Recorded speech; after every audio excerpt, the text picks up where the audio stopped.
Bu belgilardan qaysi biri qo'shimcha axborot belgisi hisoblanadi? Yuqoridagi ma'lumotlar shuni ko'rsatadiki, bu joyda 4 ta yo'l belgisini qo'yapti. Birinchisi belgi haqida gaplashamiz, ya'ni stop. Assalomu alaykum. Men Ilhomjon Jo'rayev, ko'p yillik avtoinstruktor.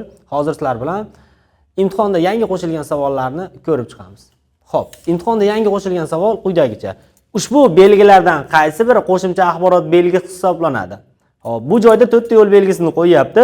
Birinchisi belgi haqida gaplashamiz, ya'ni stop. Ushbu stop qo'shimcha axborot yo'l belgisiga hisoblanmaydi. Bu axborot yo'l belgisi. Ya'ni 533 yo'l belgisi. Bu belgimiz to'xtash chizig'i hisoblanadi.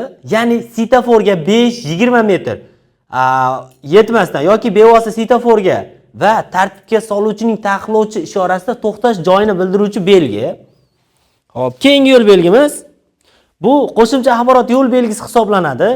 Ya'ni 8:00 dan 17:30 gacha amal qilish vaqti asosiy belgi bilan qo'llanilgan. Ushbu belgi asosiy belgini qaysi vaqtda, ya'ni kunning qaysi vaqtlarida ta'sir etishini izohlab beradi. Bu qo'shimcha axborot belgilari hisoblanadi. Qo'shimcha axborot belgilari deganda oldindagi yo'l belgisi qandaydir ma'no jihatdan yetarlicha informatsiya bera olmaganligi uchun qo'shimchasiga axborot belgi ma'lumotni to'ldirib beryapti.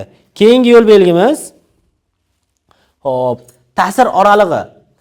Ta'sir oralig'i ko'rib turibsizlar, mana 100 metr qo'sh strelka, 500 metr qo'sh strelka. Bu uning ma'nosi ogohlantiruvchi belgilar bilan qo'llanilsa xavfli yo'lning uzunligini, taqiqlovchi belgilar bilan qo'llanilsa esa taqiqlovchi yo'l belgining uzunligi,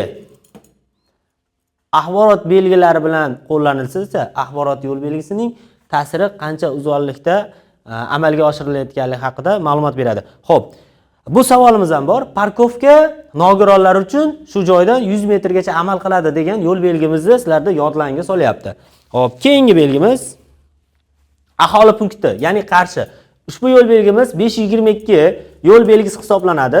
Bu aholi yashash joylarida yo'l belgisi yo'ldan aholi yashash joyi 300 metr oralig'idagi joylar haqida ma'lumot berish uchun qo'llaniladigan axborot yo'l belgisi. Bu belgilardan qaysi biri qo'shimcha axborot belgisi hisoblanadi? Yuqoridagi ma'lumotlar shuni ko'rsatadiki, ya'ni 2-chi, 3-chi rasmdagi belgilarimiz qo'shimcha axborot hisoblanadi. Ya'ni F2 javob to'g'ri. Siz ham avtotest imtihonlarida yangi qo'shilayotgan savollarni birinchilardan bo'lib qo'lga kiritish uchun Instagram va YouTube sahifamizga obuna bo'lishni unutmang.